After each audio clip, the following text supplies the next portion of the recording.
예, 저희 세션 시작하도록 하겠습니다. 저는 모더레이터를 맡은 김치원이라고 합니다. 네, 아마 이 방송을 보고 계실 많은 이제 사업가분들 또는 스타트업에 계신 분들은 아마 이런 점들을 느끼시지 않을까 싶습니다. 그러니까 지금 하루하루 좋은 제품을 또는 좋은 서비스를 개발하기 위해서 당연히 노력하고 계실 것인데, 이게 좋은 제품을 만든다는 것과 좋은 사업이 된다는 것이 반드시 일치하지는 않는다. 또는 심지어 아주 좋은 제품을 만들었지만 사업적으로는 성공하지 못하는 경우를 보지 않느냐, 뭐 이런 생각을 하실 것 같습니다. 근데 특히 이것이 헬스케어에서는 참 까다로운 문제가 아닌가 싶습니다. 저는 뭐 이런 식으로 표현을 드리기도 하는데요. 헬스케어 산업은 정말 까다로운 사업인데, 그 이유는 헬스케어에서는 제품을 쓰는 사람과 제품 쓰는 것을 결정하는 사람, 그러니까 뭐 의사나 병원이 되겠죠. 그리고 그 제품에 돈을 대는 사람, 그러니까 보험이 될 겁니다. 이 셋이 모두 다른데 문제는 이 셋이 다 막강합니다. 단 한 명이라도 삐지면은 사업이 안 되는 구조이죠. 근데 참 생각해보면 이렇게 까다로운 사업도 드물지 않나 싶습니다. 보통은 B2C라 하면은 소비자만 잘 구워 삶으면 되는 거고, B2B가 되면은 다른 기업과 좋은 관계를 맺으면 가능할 것인데, 하나도 아닌 셋이나 되는 주체들을 관리한다는 것은 참 어려운 일이 아닌가 싶습니다. 그래서 오늘 저희 세션에서는 디지털 헬스케어의 비즈니스 모델과 관련해서 디지털 헬스케어의 여러 세그먼트에서 고분고투하시고 또 좋은 사업을 하고 계신 연자들을 모셨습니다. 그래서 먼저 연자들을 제가 한 분씩 소개를 먼저 드릴 거고요.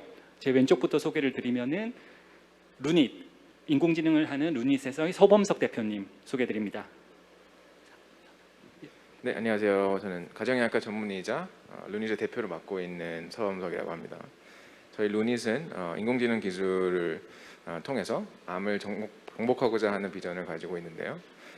진단 영역에서 암이 보다 조기에 그리고 더 효과적으로 효율적으로 진단이 되게끔 해주는 솔루션들을 만들어서 지금 이제 상업화까지 가 있고요.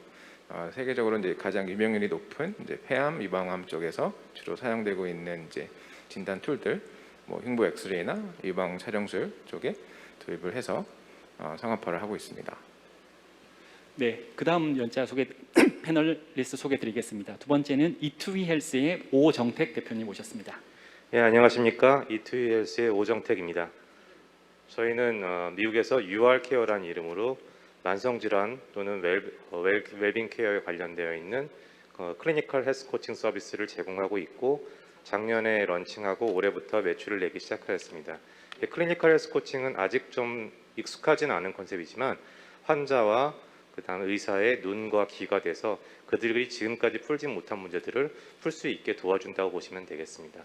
계속 스케일업에 지금 집중을 하고 있고요. 여러 가지 방면으로 발전하려고 하고 있습니다.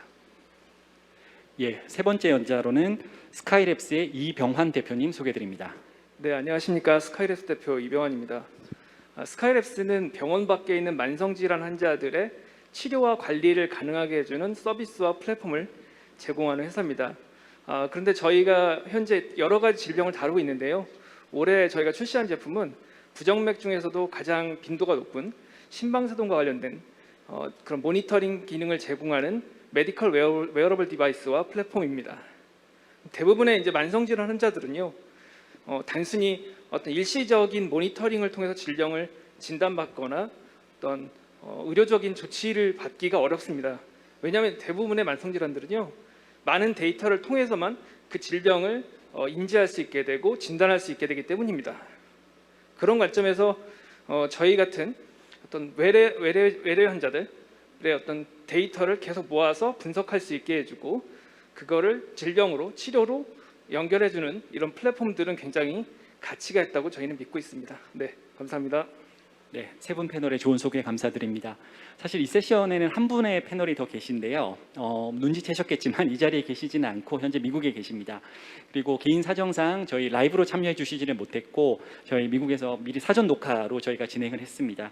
그래서 다음 연자는 그 미국 디지털 헬스케어 영역 중에서 디지털 치료제 또는 DTX라고 부르는 영역의 선도 회사라고 할 수 있는 페어 테라피틱스의 CSO를 맡고 계신 알렉스 월드론께서 참여해 주셨고요. 그리고 이게 사전 녹화된 영상이다 보니까 저희가 질문과 함께 이분께서 주신 답변을 먼저 상영해 드리고 그 다음에 디스커션을 이어가도록 하겠습니다.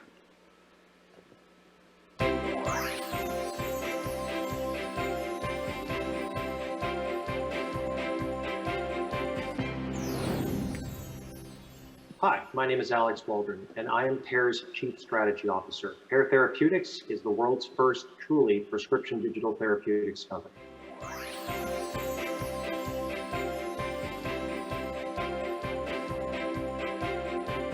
Sure. Pear Therapeutics has 3 products on the commercial market right now. The 3 products that Pear Therapeutics have are Reset, Reset-O, and Somryst. Reset is the very first prescription digital therapeutic, and it is indicated for patients that have substance use disorder, a form of addiction that affects people that are on alcohol and the substances of either cocaine, cannabis, or stimulants. Reset is indicated to reduce both, is indicated to increase retention and increase abstinence for those patients that are suffering from substance use disorder. Reset-O is another product in the world of addiction, and that product is actually indicated very specifically for patients with opioid use disorder. And the ways in which Reset and Reset-O are different vary in the effect that Reset is indicated just for substance use disorder, and it is a digital-only prescription digital therapeutic, whereas Reset-O is a product that must be taken in combination with sublingual buprenorphine. Both Reset and Reset-O work on 3 distinct, proven and gold standard ways of treating addiction within the market. And those 3 ways of treating addiction in the market are 3 mechanisms of action. The first is cognitive behavioral therapy, the second is fluency training, and the third is contingency management. Reset and Reset-O are 61 and 67 module programs that are prescribed to patients, and each patient takes 4 modules per week, in addition to actually seeing counselors to actually receive, through Reset and Reset-O, the neurobehavioral intervention that is required to be able to actively treat addiction. Reset and Reset-O, the first 2 prescription digital therapeutics available in the US market, are unique and different from health and wellness products in the respect that they actually treat the disease. While they do also provide improved compliance and improved adherence for patients, what they are really doing is actually treating the underlying disease of addiction, and they're doing that through the 3 mechanisms of action. The third product that Pear Therapeutics has in the market is Somryst. And Somryst is a product for chronic insomnia. And similar in many ways to what Reset and Reset-O are doing is Somryst employs a different form of cognitive behavioral therapy which is specific to insomnia, called CBTI. And it is intended for chronic insomnia. All 3 of the products, Reset, Reset-O, and Somryst, are approved, or excuse me, they are cleared in the US market to be able to treat these diseases. Reset is additionally approved to be able to treat addiction in Singapore at this point. Currently, Pear is looking to expand our global footprint and bring these very first and novel ways to be able to treat disease through neurobehavioral intervention with digital therapeutics to other markets around the world.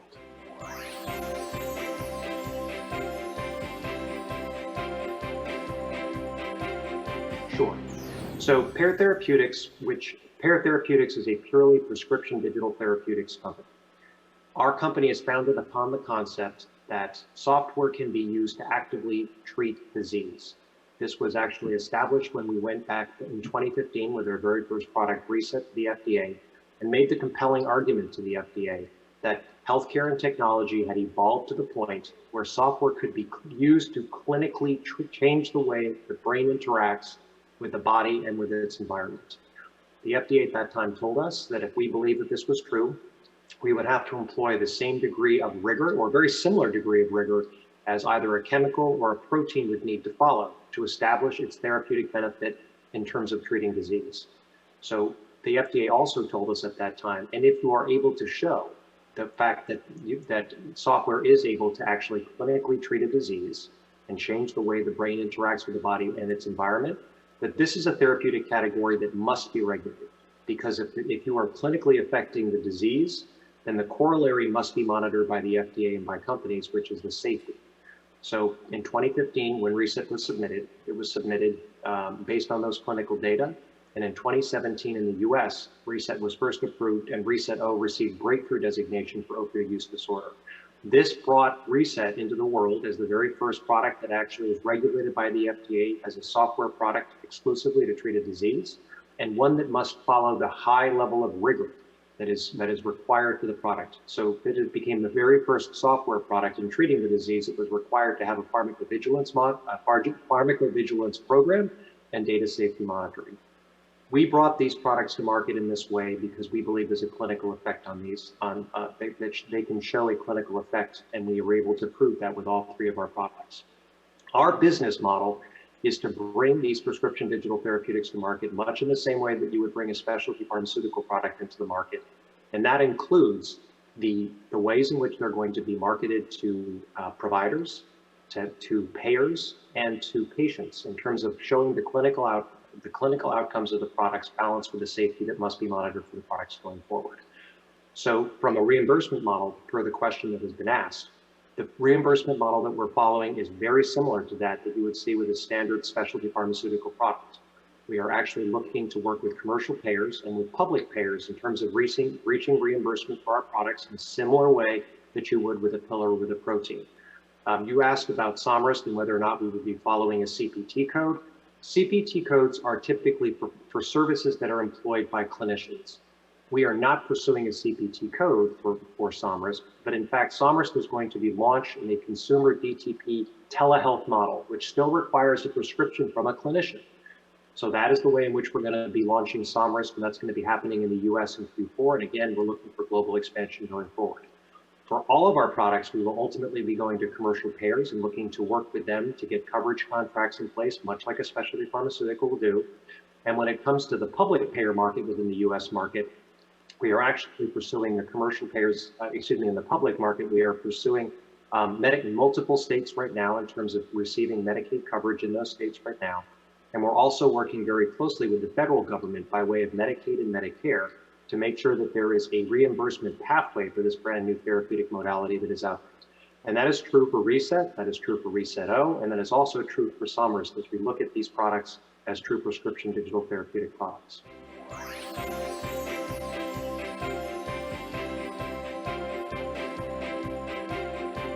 So we are working, Pear Therapeutics is working very closely both with the commercial payers and with the public payers to seek reimbursement right now.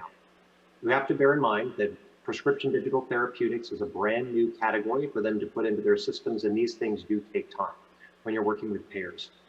Pear Therapeutics has made significant progress in terms of our conversations in the commercial payer world, and you can look in the coming days to see many new contracts being added and put in place with major coverage contracts. In the public world, we are engaged currently with over 10 states, Medicaid departments to actually get Medicaid coverage in those states themselves. So when it comes to getting reimbursement for products, it takes a bit of time. When you're a brand new therapeutic category, it takes a little bit longer. We have actually found that in the time of COVID and the need to be able to treat patients in an asynchronous fashion, in other words, not to rely on telehealth, but actually be able to treat patients when they require therapy, the use of prescription digital therapeutics is actually encouraging both the commercial and the public payer world to seek reimbursement pathways that much quicker. And we're making significant progress again with commercial payers, with public payers by way of Medicaid, state Medicaid groups in the United States, and also working very closely with Medicare by way of looking for a legislative pathway to assign a benefit category to these products. There is currently a Senate bill S-3532, and there will soon be a House bill that actually seeks a reimbursement pathway for our products going forward. And a lot of progress, again, has been made, especially in the time of COVID. So there is the epidemic in the United States of addiction below the pandemic of COVID, and that is making this go much, much faster. While COVID-19 has been a terrible pandemic that's affected the world, what COVID-19 has done within the world of digital therapeutics and the world of telehealth has accelerated the adoption dramatically. What COVID has required is that we remain socially distanced from each other and from healthcare in general. And this has also increased the level of anxiety when it comes with patients. What COVID's done in the world of prescription digital therapeutics, as in with telemedicine, is it's heightened the need to be able to treat patients remotely and treat patients without having physical contact. Prescription digital therapeutics have the ability to asynchronously treat disease. In other words, they have the ability to treat patients in their diseases of neuroscience when they require that assistance and when they're experiencing the disease that they have. So COVID has actually been terrible for the world, but it has accelerated the rate of adoption and the level of awareness in terms of this need to treat disease asynchronously. It's moved things considerably much faster in the United States by way of our discussions with Medicaid, and it's moved things considerably by way of the legislative actions that may need to be taken to put in place, and both a Senate and a House bill that have been looked to put a benefit category in place to be able to cover this brand new therapeutic modality. 예, 좋은 영상 보여주셔서 감사합니다. 제가 조금 부연 설명을 드리자면은요, 사실 약간 브로드하게 말씀을 주셨는데, 뭐 예를 들면 보험 적용을 당연히 받기 위해서 노력을 하고 계실 겁니다. 근데 이제 프랙티컬하게는 이런 이슈들이 존재하는 것 같습니다. 예를 들면은 이 회사의 디지털 치료제와 같은 경우에는, 그러니까 구체적으로 이런 게 이슈가 되는 거죠. 이 소프트웨어를 또는 이 앱을 의사가 어떤 명목으로 처방을 할 것이냐가 문제가 됩니다. 예를 들면은 기존의 어떤 의사가 처방하는 아이템이라고 한다면은, 예를 들면 이걸 약으로 처방을 할 건지 아니면 의료기기로 처방을 할 건지, 이제 이게 문제가 되는 거죠. 이런 경우에는 사실 페어 테라피틱스의 리셋이나 리셋 O의 경우에는 FDA 허가를 받을 때는 의료기기로 허가를 받았습니다. 근데 실제 처방이 나갈 때는 약품 코드를 받아서 이게 약으로 처방이 나가게 되어 있습니다. 그럼 예를 들면 이럴 때 뭐가 이슈가 되냐면은, 처방은 의사에게, 약은 약사에게인데 과연 소프트웨어인 약은 처방은 의사가 했지만 이걸 누가 배포할 것이냐가 문제가 됩니다. 그래서 제가 예전에 이제 어떤 학회에서 여기 방금 나오셨던 알렉스 월드링과 조금 말씀을 나누었을 때는, 페어 세라피틱스가 이것을 풀어가는 방식은 미국 같은 경우에는 이게 버추얼 파머시, 그러니까 가상약국이라는 개념의 허가를 받을 수가 있고 회사도 그 면허를 받을 수가 있기 때문에 이 회사의 일종의 콜센터가 이 약국 허가를 받아가지고 그것을 환자들에게 그러니까 배포를 한다라고 얘기를 하더라고요. 그래서 이게 그냥 단순히 보험 적용 받으려고 노력하고 있습니다라는 말 안에는 이렇게 어떤 트랙을 따라서 보험 적용을 받을 건지부터 시작해서 이 수많은 난관들이 존재한다는 이야기고요. 그리고 방금 이제 말씀에서 또 하나 캐치하셨으면 좋겠다고 생각했던 것은, 연자께서도 말씀 주셨지만 리셋 같은 제품이 FDA 허가를 받은 지가 벌써 만으로 3년이 지난 상태입니다. 근데 아직도 다수의 보험으로부터는 보험 적용을 못 받고 있거든요. 사실 그게 어떻게 보면 헬스케어에서의 새로운 주자들, 특히 디지털 헬스케어가 가진 하나의 숙명이 아닌가 싶습니다. 언젠가는 결국은 그곳에 도달하리라고, 그러니까 보험 적용을 받을 것이라고 저희들이 늘 생각하고 있습니다만은, 실제 그 과정에 도달하는 길은 그리 녹록치만은 않은 것이 또 안타까운 현실이기도 합니다. 자, 이제는 현장에 계신 패널들과 함께 좀 말씀을 나눠보려고 합니다. 그래서 우선은 이 세 패널께 방금 이제 회사 소개를 다 해주셨었는데요. 그래서 현재 회사의 주력 제품들의 비즈니스 모델을 우선 간단하게 소개를 해주시면 좋겠습니다. 우선 서범석 대표님부터 부탁드립니다. 네, 저희가 이제 암 진단에 있어서 진단을 보조해주는 그런 제품들을 가지고 상업화를 했다고 말씀을 드렸는데요. 이 과정에서 사실 제일 중요한 것들을 좀 정리해 보자면, 일단은 사용자들이 좀 편하게 이제 임상 현장에서 편하게 쓸 수 있게 이제 잘 탑재를 하는 게 매우 중요하고, 그다음에 저희 입장에서는 이제 기술에 집중을 하는 회사로서 이제 유통이나 이제 영업망 이런 것들을 또 신경을 써야 되고, 그다음에 실제 어떤 식으로 이제 병원에서 구매를 하게 되는지에 대해서 고민을 많이 해봤는데요. 그래서 저희가 주력하고 있는 이제 전략은 이제 의료기기를 판매하는 이제 그런 이제 글로벌 회사들과 같이 협업하는 이제 비즈니스 모델을 가지고 진행을 하고 있고요. 그래서 지금은 후지필름, GE와 같은 그런 글로벌 회사들과 협업을 하게 되는데요. 그래서 저희 AI 제품들이 이들의 장비에 직접 탑재가 되어서 같이 판매가 됩니다. 예를 들어서 엑스레이 장비 안에 AI가 직접 탑재가 되어서 하나의 패키지로 같이 판매가 되는데요. 그렇게 되면 이제 사용자 입장에서는 쓰기 편리하고 이미 쓰고 있는 그런 환경이니까, 그리고 유통망 측면에서 글로벌하게 유통할 수 있는 그런 장점이 있고, 뭐 그런 식으로 하고, 병원 입장에서 이제 구매를 하는 과정에서 주기적으로 이런 의료 장비들을 새로 구매를 하고 하는 과정에서 이미 예산이 편성이 돼 있고, 그래서 우리 AI를 위해서 뭐 새로 예산을 마련해야 되는 그런 뭐 어려움도 없고, 좀 더 자연스럽게 판매가 되는 그런 비즈니스 모델을 잘 구축해서 잘 확장해 나가고 있습니다. 네, 감사합니다. 두 번째 오정택 대표님 말씀 주시겠어요? 예, 저희 E2S에서 제공하고 있는 UR케어 서비스는 이제 미국에서 지금 진행되고 있는 서비스인데요. 주로 이제 주치의와 함께하는 만성질환 관리가 되겠습니다. 그래서 저희는 철저하게 주치의와 함께 만성질환 관리를 수행하고 수행하는 그 주체는 저희 그 내부에서 고용하고 있는 클리니컬 헬스 코치들이 이제 주요 임무를 지금 수행하고 있는 상태입니다. 이제 그렇기 때문에 저희 1차 고객은 그 1차 병원 의사 선생님들이고요. BM도 당연히 1차 선생님에 맞춰져 있습니다. 저희가 하고 있는 여러 가지 클리니컬 헬스 코칭 서비스가 만성질환 관리에 CPT 코드에 이제 보험 수가를 받을 수가 있습니다. 그래서 다시 말해서 보험 수가를 받았다는 얘기는 저희가 의사 선생님과 보험 수가를 이제 저희 한 서비스에서 나누게 된다고 보시면 되고요. 그 나눌 때 그걸 얼마로 나눌 것이냐, 또는 어떤 조건으로 나눌 것이냐, 거기에 굉장히 많은 조건들이 들어 있습니다. 예를 들면은 페어 마켓 밸류 어널리시스, 다시 말해서 공정 수가를 저희가 제시를 해야 된다거나 어떤 하한가 이상 받을 수 없는 여러 가지 이제 이슈들이 있기 때문에 그런 것들을 해결해가면서 의사 선생님과 이제 협상을 통해서 저희 제품을 팔고 있다, 그렇게 보시면 되겠습니다. 네, 감사합니다. 세 번째로 이병헌 대표님도 말씀 주십시오.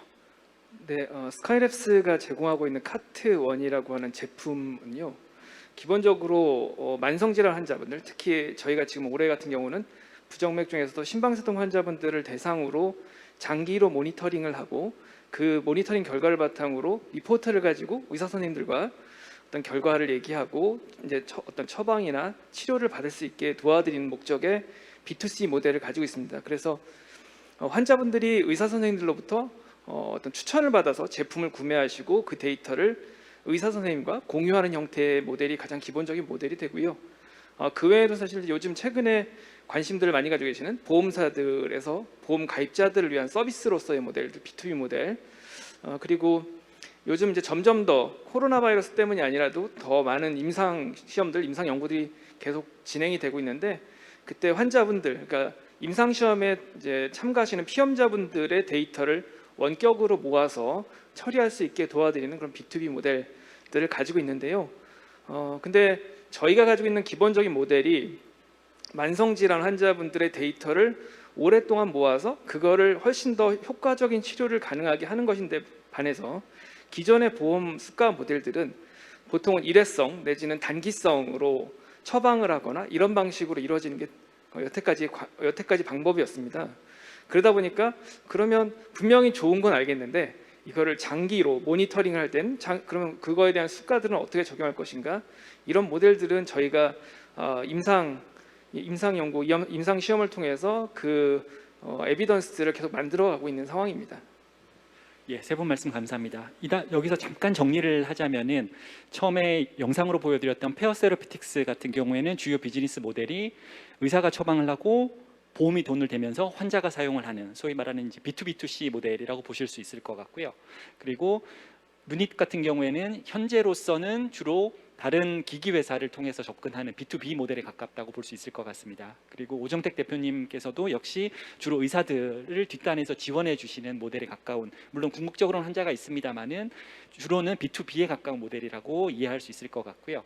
그리고 이병헌 대표님께서는 사실 여러 가지 모델을 말씀을 주셨는데 아마 제가 이해하기로는 현재 단계에서 좀 신경을 많이 쓰시는 영역은 일단 B2C 영역으로 접근을 하고 계신 것 같고, 다만 이제 그 과정에서 보험이 끼거나 끼지 않거나 간에 어떤 의사들의 좀 적극적인 추천 또는 적극적인 처방까지 좀 유도하는 모델까지도 생각하시는 것 같고, 이외에 임상시험 회사와 끼는 B2B 모델까지도 염두에 두고 계신 것 같습니다.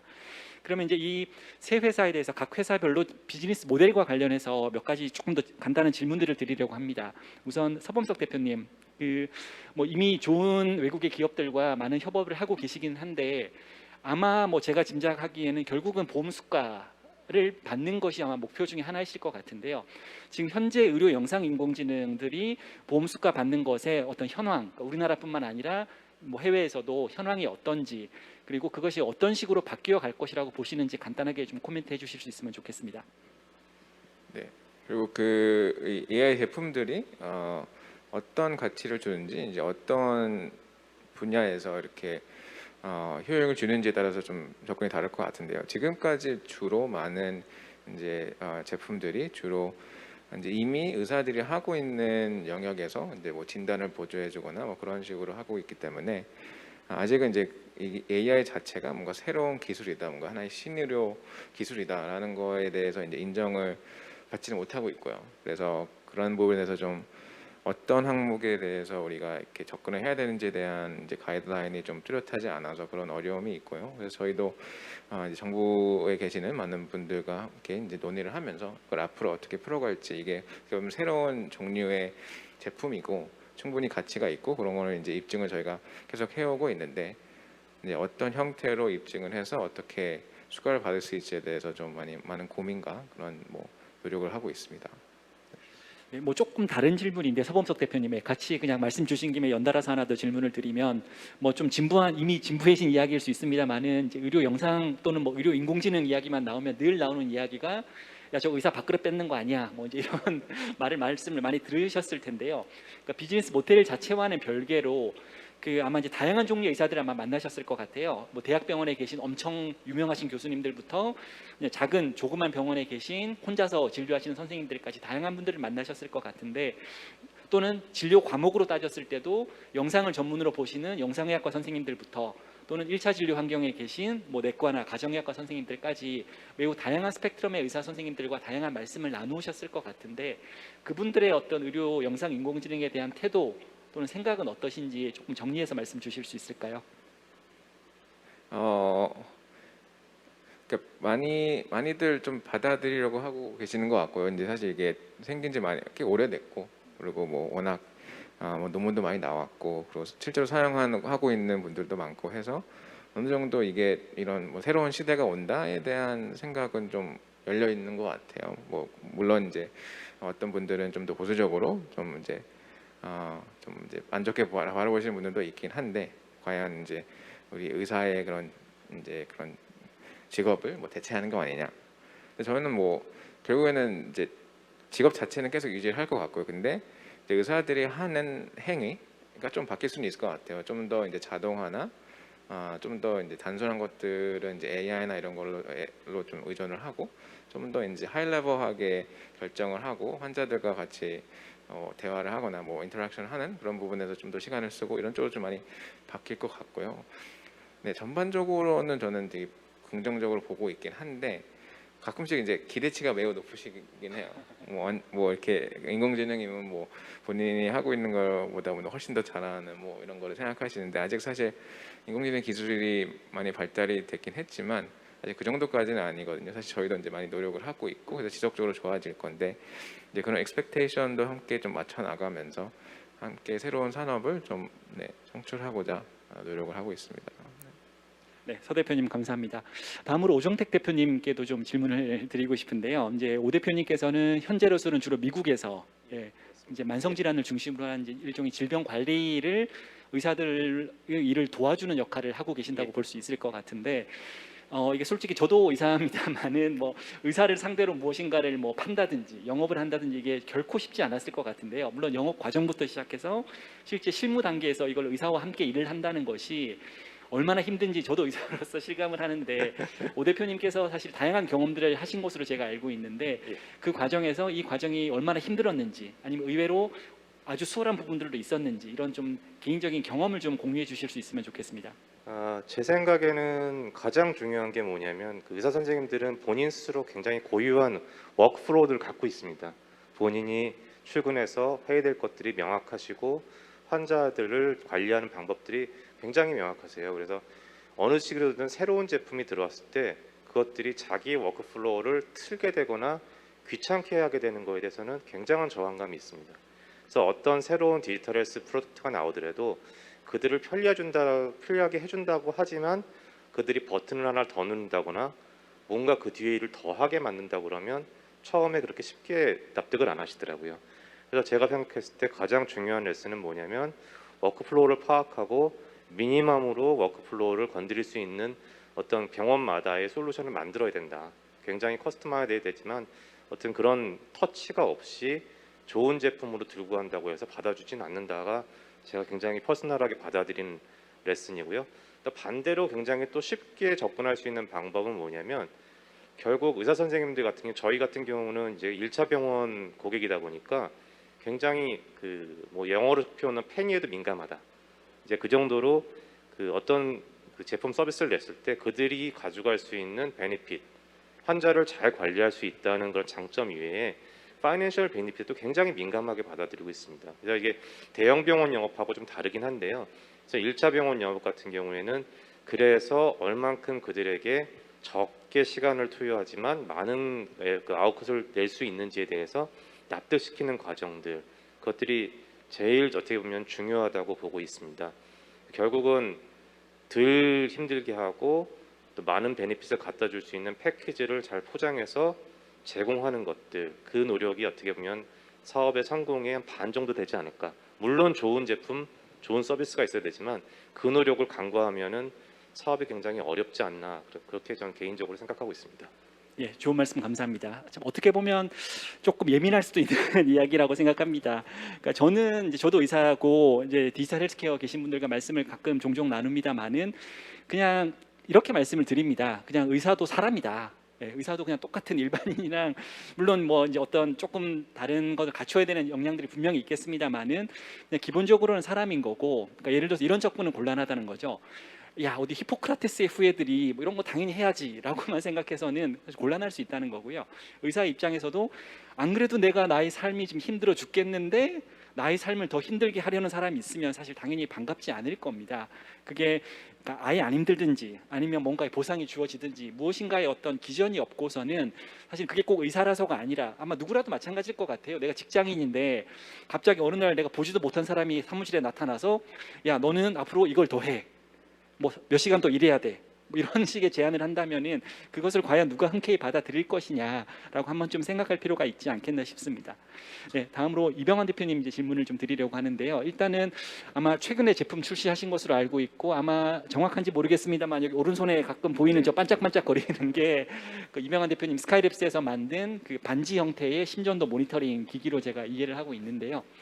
사실 이제 헬스케어 업계에서 제 개인적으로는 이 B2C 소비자에게 직접 판매하는 B2C야말로 극악의 비즈니스 모델이 아니냐는 생각을 개인적으로 하는데 어떤 계기에서 일단 B2C를 먼저 시작하게 되셨는지, 그리고 B2C로 하는 과정에서 물론 의사들의 추천도 있으면 좋겠습니다만은 결국은 일단 1차적으로 소비자를 설득을 하셔야 될 텐데, 근데 뭐 다들 잘 아시지만 소비자들에게 헬스케어라고 하는 장기간에 걸쳐서 발생하는 어떤 가치를 입증한다는 것이 사실 상당히 까다로운 일인데 어떻게 그것을 설득해 나가고 계신지 좀 공유해 주시면 좋겠습니다.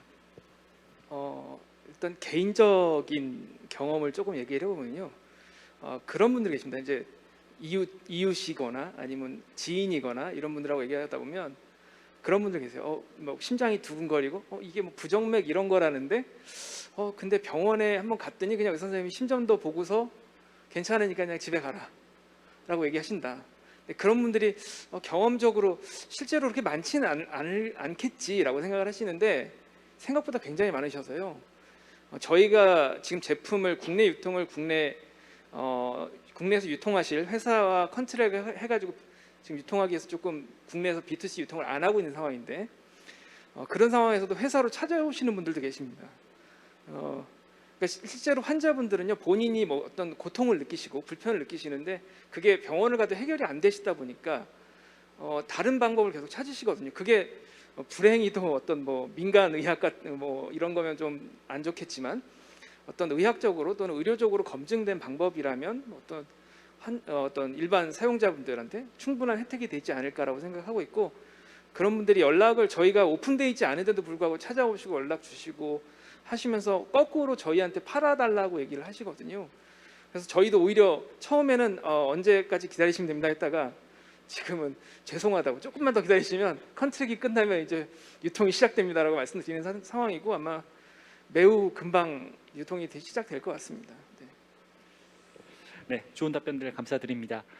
다음으로는 이제 조금 방향을 바꾸어서, 그러니까 현재의 비즈니스 모델과 관련된 말씀들을 이제 방금 저희가 나누었고요. 그러니까 앞으로의 어떤 물론 비즈니스 모델이라는 것이 뭐 어떤 회사들은 처음 만들어진 그대로 계속 가는 회사들도 있습니다만은 회사에 따라서는 또 새로운 비즈니스 모델로 피벗을 한다든지 아니면 아예 새로운 것을 내놓는다든지 아마 이런 일들이 있는데 아마 여기 계신 이 세 대표님께서도 머릿속으로 항상 늘 그 고민을 하고 계시지 않을까 싶습니다. 그래서 그에 대한 말씀을 좀 나누려고 하고요.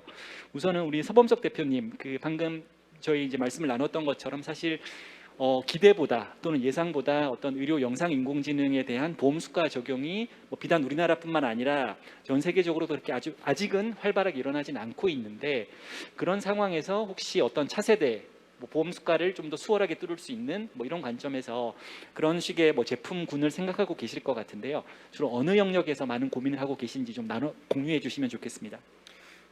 네, 그래서 결국에는 이 그 AI 제품이 어떤 기능을 하고 어떤 가치를 주는지가 제일 중요할 것 같은데요. 지금까지 그런 아까 영상 쪽 말씀하셨는데, 이제 진단을 보조하는 게 있는 과정에서 이제 이미 사람이 잘 하고 선생님들이 잘 하고 있는 거를 보조해 주는 거기 때문에 이제 수가를 어떻게 책정을 하고 이런 거에 대한 이제 이슈가 있는 건데, 아예 이제 선생님들이 못하는 거를 이제 AI가 더 잘하게 하는 뭐 아니면 아예 새로운 거를 해주게 되면 사실 그런 부분이 좀 많이 소홀할 것 같고요. 저희가 지금 하고 있는 것 중에 하나는 이제 암의 이제 진단뿐만 아니라 치료 영역에서 이제 AI를 적용시켜서 어떤 암 환자에서 어떤 항암제가 반응을 잘 할지에 대해서 예측을 해줌으로써 하나의 바이오마커로, 정확한 바이오마커로 이제 제품을 개발을 하고 있는데요. 그래서 뭐 병리 슬라이드에서 면역 세포들을 분석해서 실제 그게 면역 항암제랑 얼마나 이제 반응이 있는지 이런 걸 이제 학습을 통해서 하는데 실제로 되게 정확하게 나옵니다. 왜냐하면 결국에는 많은 데이터를 가지고 학습을 해서 그거를 이제 하는 거기 때문에 당연히 정확하게 나올 수밖에 없다고 생각을 하고요. 그래서 그런 새로운 영역에서 이제 아예 그 기존에는 없었던 그런 종류의 제품군을 개발을 하고 있습니다. 네, 좋은 말씀 감사합니다. 오정택 대표님은 같은 질문인데요. 이렇게 살짝 바꿔서 여쭙겠습니다. 제 생각에 5년은 너무 먼 미래일 것 같고, 한 3년 정도 후에 현재 이투이 헬스의 모습 또는 비즈니스 모델이 어떤 방향으로 되고 있을 것이라고 생각하시는지 좀 말씀해 주십시오. 예, 이제 의료 쪽에서 3년이라고 그러면 사실 긴 시간은 아닌 것 같습니다. 새로운 코드가 나오는데 걸린 시간이 3년 이상 걸리기 때문에 저희는 3년 후에도 분명 저희가 지금 하고 있는 1차 병원 의사 선생님들을 도와주는 서비스들을 하고 있을 거라고 저는 예측을 하고 있습니다. 하지만 많은 나라에서 특히 이제 미국 같은 경우에는 어떤 환자들이 건강 습관이 안 바뀌는 것들을 어떻게 잘 바꿀까에 대해서 고민이 상당히 많았고 연구도 많이 됐습니다. 그래서 앞 세션에서 봤던 뭐 동기, 어떻게 그 사람들을 행동을 바뀌느냐, 그런 노력들이 많이 있었고요. 그거에 대한 코드들이 현재 많이 나오고 있고, 실제로 동기부여형 인터뷰를 통해서 환자의 상태를 개선하고 뭔가 바꾸려고 하는 거에 대해서 이제 보상을 해주는 그런 노력들이 시작됐습니다. 그래서 저희는 지금 갖고 있는 인프라와 노하우를 통해 가지고 새롭게 발전하고 있는 코드로 저희 영역을 확장하는 방법을 택하고 있을 것 같습니다. 예, 이어서 하나만 더 오 대표님께 질문을 드리겠습니다. 제가 알기로는 현재 사업은 주로 이제 보스턴 근처에서 아마 하고 계신 걸로 이해하고 있는데, 아마 결국은 뭐 다양한 방향 지역적으로도 확장을 하실 수밖에 없으리라 생각을 합니다. 그래서 혹시 아마 이제 이 방송을 보시는 분들 중에서 이제 미국 진출을 관심 있는 분들도 좀 계실 것 같은데요. 물론 이제 제품 영역마다 좀 다를 수는 있겠습니다만은 오 대표님께서 처음 보스턴에서 사업을 시작하신 이유와, 그리고 혹시 지금 내가 다시 사업을 한다면 여전히 보스턴에서 시작하시는 게 맞다고 보시는지, 아니면 뭐 뉴욕 같이 핫한 도시, 아니면 샌프란시스코 같이 좀 테크에 프렌들리한 도시, 이런 쪽이 혹시 더 낫지는 않을지, 그에 대한 생각을 잠시 나눠주시면 좋겠습니다. 예, 뭐 굉장히 긴 시간은 아니지만 열심히 했는데요. 이제 제가 다시 시작한다는 질문부터 답변 드리는 게 제일 좋을 것 같습니다. 다시 시작한다 그러면 철저하게 저는 법적 규제가 비교적 느슨한 곳에서 시작은 할 것 같습니다. 왜냐하면 아무리 좋은 의도도 좋은 디바이스도 그것들이 이제 의도와 대비 어떤 규정들이 까다로운 곳에 가게 되면 그걸 할 수가 없거든요. 그래서 비교적 포괄적으로 의료 행위들을 이제 규정하고 있는 나라들에서 시작하는 게 제일 맞다고 생각하고 있고요. 보스턴이든지 샌프란시스코든지 그게 중요한 게 아니고, 이제 내가 제공하는 서비스가 충분한 밸류를 줄 수 있는 곳, 예를 들면 좀 낙후된 곳이다. 그런 곳은 의료 서비스가 좋지가 않습니다. 이제 그런 곳일수록 같은 노력을 해도 베네핏이 훨씬 많아지고 밸류가 증가할 수 있기 때문에 그런 곳을 찾아가는 게 맞다고 저는 생각을 하고 있고요. 그런 면에서 보스턴 같은 경우는 어떻게 보면 좀 롱 초이스도 있습니다. 너무 의료 시설이 잘 돼 있는 곳이지만 그 빈부격차가 또 심한 동네들이 있어서 예를 들면 남부보스턴 같은 경우는 굉장히 또 빈민이거든요. 그래서 다시 말해서 그들에게는 지금 저희가 제공하는 서비스가 굉장히 큰 밸류로 올 수가 있습니다. 그만큼 로컬로 다가갈 수 있으면, 다시 말해서 지역에 충실하고 그 지역에 맞는 거에서부터 그 어떤 뿌리를 받고 시작하는 게 스타트업이 살아남는 방법, 그다음 확장할 수 있는 방법 아닐까 생각되고 있습니다. 그래서 확장은 뭐 지금 단계에서는 조금 이르긴 하지만 그 적어도 한 주는 커버할 수 있을 정도로 강자가 되는 게 저희 꿈입니다. 네, 감사합니다. 이병환 대표님께는 질문을 좀 나눠서 드릴게요. 그러니까 지금은 어쨌든 당장은 B2C에 좀 집중을 하시고 계신 상태인데 아까도 잠깐 말씀 주셨습니다만은 결국은 뭐 앞으로 2년이든 3년이든 어쨌든 이 기간 내에 결국은 의사 처방을 염두에 당연히 두실 수밖에 없을 것 같으신데요. 근데 방금 아까 오정택 대표님 아까 말씀해 주셨던 거를 저희가 좀 맞춰서 생각을 해보자면은 의사들을 귀찮게 하지도 않아야 되고 어떻게 보면 회사로서는 힘들 수도 있지만 보상이 주어지는 게 필요할 수도 있다 이런 말씀을 주셨는데 혹시 그런 관점에서 혹시 아니면 이것들을 포함한 더 넓은 관점에서 의사들을 어떻게 구워 삶아서 기존에 처방 안 해봤던 이런 반지 형태의 제품을 처방하게 만들지에 대한 아마 생각들이 많으실 것 같은데 뭐 초기적일지 몰라도 그 생각들을 좀 공유해 주시면 좋겠습니다. 네, 저희 회사가 의료기기를 개발하고 있는 회사긴 하지만 사실 의료기기가 전부는 아니지만 의료기기를 개발하고 있는 회사입니다.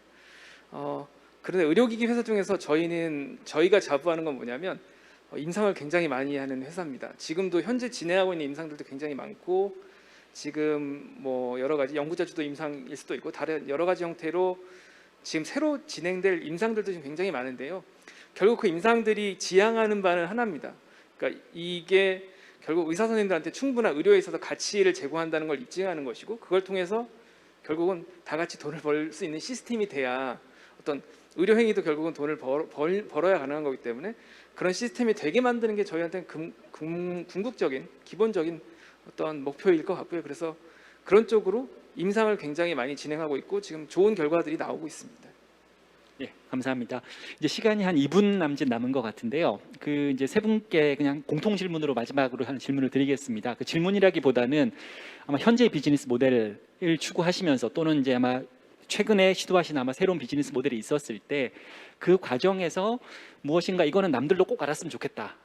이미 말씀해 주신 것도 있겠습니다만은 이게 다른 창업자들께서도 나와 비슷한 비즈니스 모델을 추구한다면은 다른 건 몰라도 이거 하나만큼은 꼭 기억했으면 좋겠다라는 게 있으면은 한 가지씩 공유해 주시면 좋겠고요. 일종의 꿀팁을 하나씩 주시면 좋겠고 이미 아까 주셨다면은 그냥 맺은 말로 본인 말씀을 주셔도 좋겠습니다. 네, 서범석 대표님부터. 사실 저희도 지금 사업을 한 지 한 7년 됐는데 그동안 이제 많은 이제 경험을 쌓았는데 저는 이제 사실 결국에는 이제 기본 베이직으로 가야 된다 뭐 이런 생각을 많이 하는데요. 결국에는 우리가 실제 우리 사용자들한테 얼마나 제대로 된 가치를 줄 수 있느냐에 따라서 좀 중요한 것 같고 사실 비즈니스 모델도 뭐 당연히 중요하고 사실 오늘 뭐 비즈니스 모델 얘기를 하고 있긴 한데 저는 그 기본적인 가치에 대한 고민은 그냥 제일 중요한 것 같아요. 그래서 그게 사실 이루어져야 결국 비즈니스 모델도 따라갈 수 있다고 생각을 합니다. 네, 감사합니다. 오 대표님. 예, 저는 뭐 말씀드리면 이제 최근에 그 가치 기반 리임버스먼트 다시 밸류 베이스드 리임버스먼트 얘기가 많이 있었습니다. 하지만 저희가 간과하지 말아야 될 게 행위 기반 이 보상이라는 거는 무시할 수도 없고 계속 진행될 것 같습니다. 다시 말해서 어떤 비즈니스를 하든지 이 코드에 대한 설명, 코드가 돈을 어떻게 그 벌게 하는지에 대해 가지고 충분히 노력하고 공부하지 않으면 어떻게 보면 나머지는 좀 더 공상과학이 될 수 있기 때문에 그런 기본, 다시 말해서 행위에 대한 정의, 행위가 지금 어떻게 보상을 받고 있는지에 대해서 명확하게 이해하고 거기서 출발하는 것이 맞다고 생각하고 있습니다. 예, 감사합니다. 마지막으로 이병환 대표님. 네, 딱 한 문장으로 저희가 하는 일에 있어서 정말 여태까지 생각해왔던 본질이 과연 무엇일까라고 본다면 동등성보다는 독특성, 어떤 유니크함이 아닐까 싶습니다. 그러니까 동등성이라는 게 동등성을 증명하면 굉장히 쉽게 보험 코드를 받거나 아니면 어떤 제품을 허가를 받을 수가 있는데 문제는 그런 제품이 동등성이라는 이유로 이미 많이 있다는 거죠. 그래서 사실 그런 거를 가지고 시장에서 좋은 반응을 얻기가 그렇게 쉽지가 않더라. 그러면 결국 독특한 제품으로 기존에 시장에 없었던 제품을 하는 방향으로 가야 되지 않나. 물론 훨씬 더 어렵고 돈도 많이 들고 시간도 많이 든다는 건 사실입니다. 네. 예, 좋은 답변 감사합니다. 사실 제가 이 질문을 드렸던 취지는 세 분으로부터 돈 버는 꿀팁 같은 것을 말씀을 주시기를 바랬습니다만 오히려 제가 너무 속물이었던 것 같고요. 세 분들께서 너무 이제 가장 중요한, 가장 기본에 충실한 말씀을 주신 게 아닌가 싶습니다. 예, 오늘 그 이 세 분의 연자와 오늘 자리에 나와 주시지는 못했지만 멀리 미국에 가신 알렉스 월드린 덕분에 저희 짧은 시간이었습니다만은 디지털 헬스케어의 비즈니스 모델을 다양한 측면에 있어서 한번 좀 이야기를 나눠볼 수 있는 좋은 시간이었던 것 같습니다. 그리고 오늘 이 세션에 참여해 주신 모든 연자들 감사드리고 온라인으로 참석해 주신 모든 분께도 감사드립니다. 또 이 기간 내내 카몹 2020 컨퍼런스에도 많은 관심 가져주시면 좋겠습니다. 감사합니다.